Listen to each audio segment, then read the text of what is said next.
Cześć, witam Was bardzo serdecznie i w dzisiejszym odcinku chcielibyśmy zaprosić Was aż w 3 miejsca. Pierwsze miejsce jest to latarnia morska, którą właśnie teraz widzicie. Następnie udamy się do zamku Dover i zakończymy naszą przygodę na pięknych, białych klifach, które otaczają właśnie cudowny Dover. Zobaczcie sami.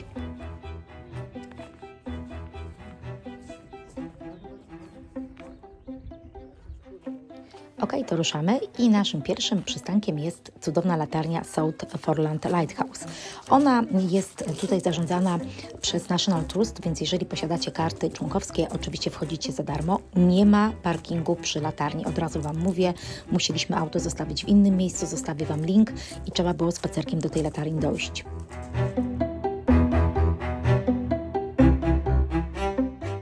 Na latarnię wchodzi się z przewodnikiem, więc czekacie grzecznie, aż grupa się zbierze i wtedy pani bądź pan przewodnik oprowadza Was po tej latarni.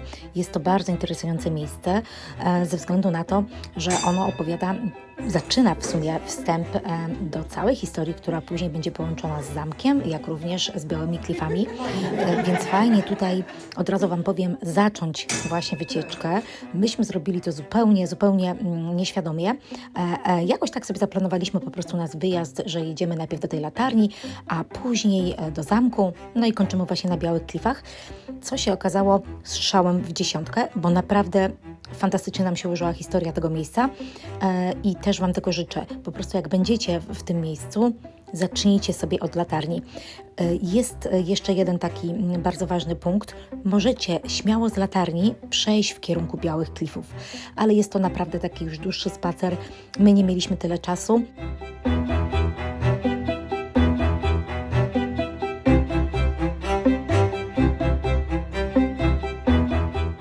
Tak jak widzicie, widok z góry tej latarni jest niesamowity, bardzo malownicze widoki. Doskonale widać tutaj kanał La Manche, widzicie promy, które dobijają do brzegów Dover albo odpływają, także jest to miejsce warte zwiedzania. Poza tym latarnia ta jest taka mała ciekawostka, ona stała się pionierem w stosowaniu elektryczności i oświetlała wybrzeże już w 1859 roku. Wykorzystano tam właśnie elektryczne światło łukowe. Jest to bardzo ciekawe miejsce, więc naprawdę polecamy.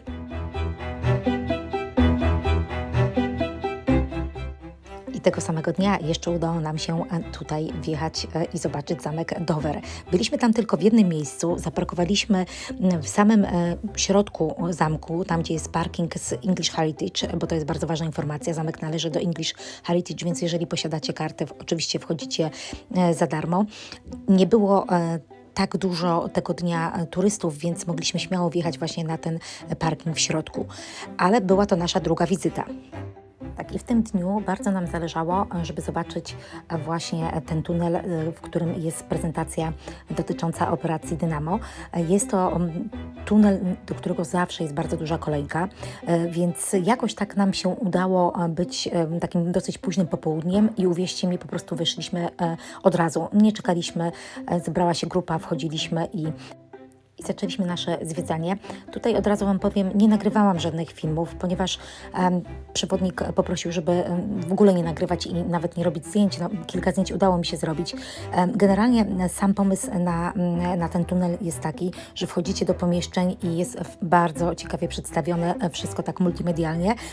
Są chwile takie, gdzie jest delikatnie strasznie, robi się ciemno, są oddźwięki oczywiście armat, strzałów i tak dalej, więc były z nami w grupie naszej maluchy.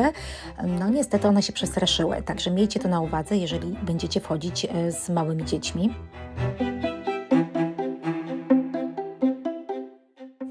Zaraz obok wejścia do tunelu, gdzie macie przedstawioną historię operacji Dynamo, jest wejście do szpitala.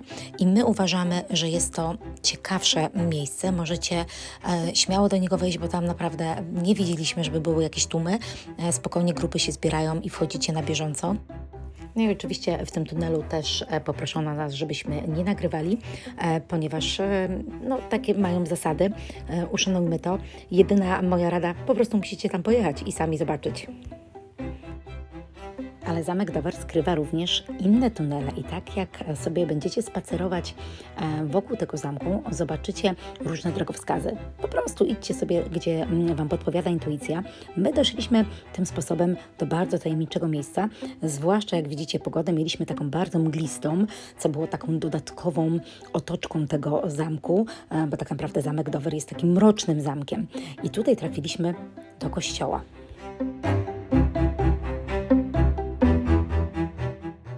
Polecamy również zwiedzić to miejsce. Jak widzicie, jest dosyć interesujące. Został nam ostatni już punkt, jeśli chodzi o zamek Dover. Wchodzimy do samego środka. Byliśmy bardzo mile zaskoczeni, przechodząc tą magiczną bramę, ponieważ zamek Dover jest bardzo ciekawie urządzony. Tak jak widzicie, są fantastyczne komnaty. W każdej z tych komnat pan przewodnik opowiada interesujące historie, angażując również w rozmowę dzieci, co jest dodatkowym plusem. Tutaj jedna moja taka rada. Jeżeli będziecie zwiedzać zamek Dover, nie opuszczajcie tego miejsca, nie omijajcie. Naprawdę w środku jest bardzo ładnie, bardzo ciekawie i na nas zrobiło duże wrażenie. I tutaj żegnamy się z zamkiem Dover, ponieważ czeka na nas kolejne miejsce. I kolejny dzień zaczynamy oczywiście już w innym miejscu. Są to piękne, białe klify Dover. Kto o nich nie słyszał? Przecież dobijając do brzegów Anglii, każdy, kto płynie promem, widzi właśnie to miejsce. Tutaj zatrzymujemy się na parkingu National Trust, bo białe klify Dover, White Cliffs of Dover należą właśnie do National Trust. I tutaj wchodzicie, odbijacie swoją kartę, jeżeli taką posiadacie i prosicie również o bilet wstępu na tajemniczy tunel. Tak naprawdę, jeśli chodzi o ten tajemniczy tunel, to o nim będę opowiadać troszeczkę później. W tej chwili naszym celem było znalezienie schodów.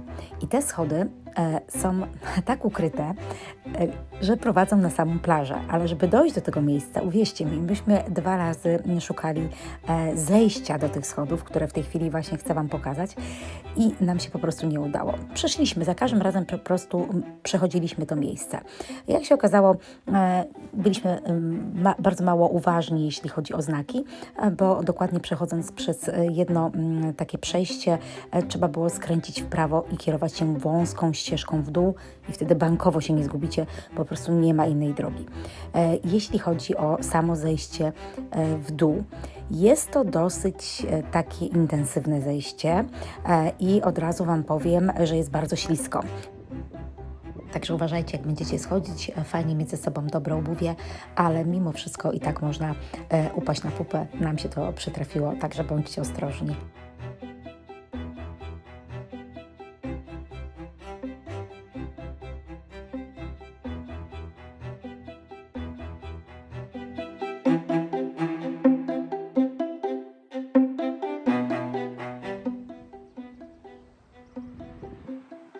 I tutaj jeszcze jedna taka uwaga, tą samą drogą trzeba wracać do góry, więc bądźcie na to gotowi, jeżeli będziecie schodzić, nie ma odwrotu, wracamy tą samą drogą.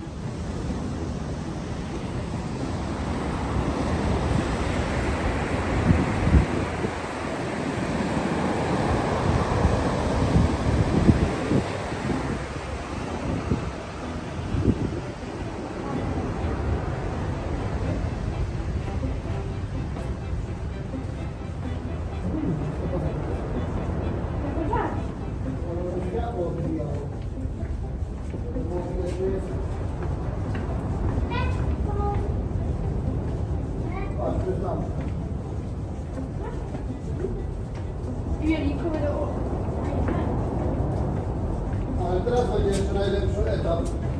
Ciekawe, czy da się radę.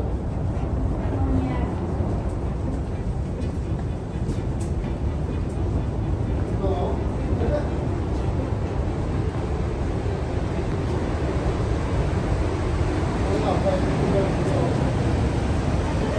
Wow!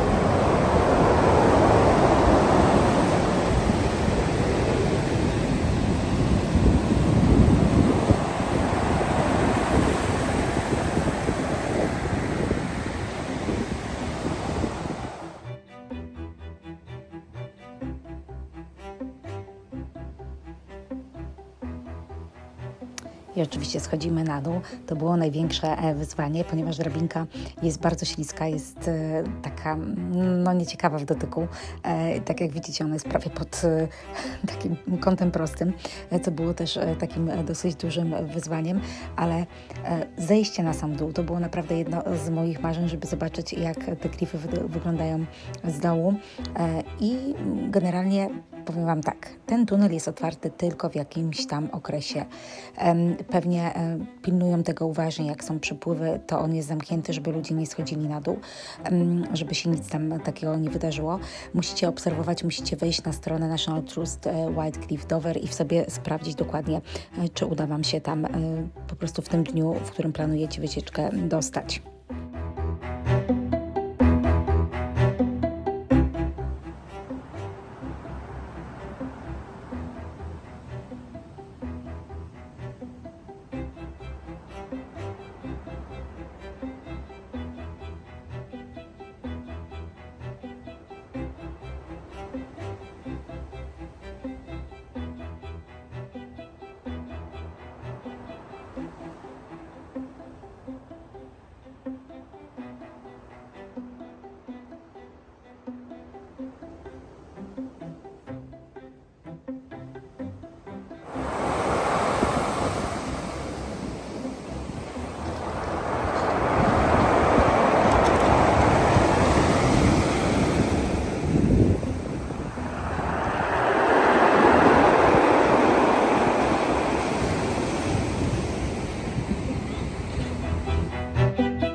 Tak jak widzieliście, warto było zejść po tych schodach i tutaj już postanowiliśmy ruszyć dalej. Ponieważ wiedziałam, że jest jeszcze jeden tajemniczy tunel. Ten tunel jest, do tego tunelu, żeby wejść, jest potrzebny właśnie ten bilet wstępu. On też jest otwierany i zamykany okresowo, więc musicie sprawdzić, przyjeżdżając tam, czy macie możliwość w ogóle wejścia do środka. Kierujecie się z tych schodów w prawo, idziecie no dobre 20-25 minut, trafiacie do kolejnego miejsca. Tutaj pokazujecie właśnie bilety wstępu, dostajecie kaski, tak jak my dostaliśmy i ruszamy właśnie w dół tunelu.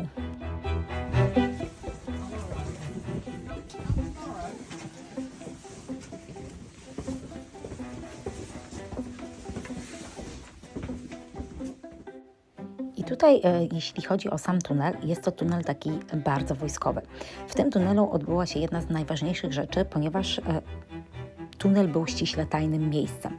I tutaj podczas II wojny światowej w 1940 roku właśnie planowano całą ewakuację alianckich żołnierzy z Dunkierki, czyli chodziło tutaj o tą operację Dynamo. Dzięki temu, że byliśmy wcześniej w zamku Dover i tam zwiedzaliśmy jeden z tych tuneli, który opowiadał tą historię, uwierzcie mi, to się wszystko fajnie spięło w jedną całość, co dało takie dodatkowe, taką dodatkową wiedzę, poszerzyło naszą wiedzę na temat właśnie tej sytuacji, która wtedy się wydarzyła. Chodząc tak na chwilę z tego tunelu, wychodzimy na wprost tych luster dźwiękowych. Oczywiście możecie poczytać sobie o nich troszeczkę więcej w internecie.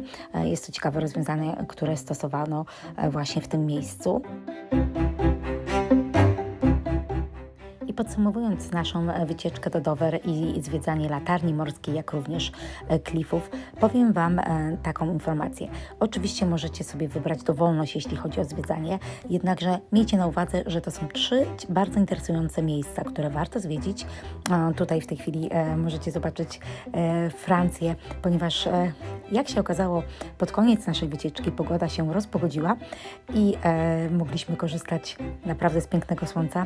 Było to oczywiście za krótko, żebyśmy mogli tam troszeczkę dłużej pobyć i jeszcze rozkoszować się tym miejscem, ale dało to również nadzieję na to, że Dover nas zaprasza na ponowną wycieczkę, na ponowne odwiedziny. Oczywiście na pewno skorzystamy.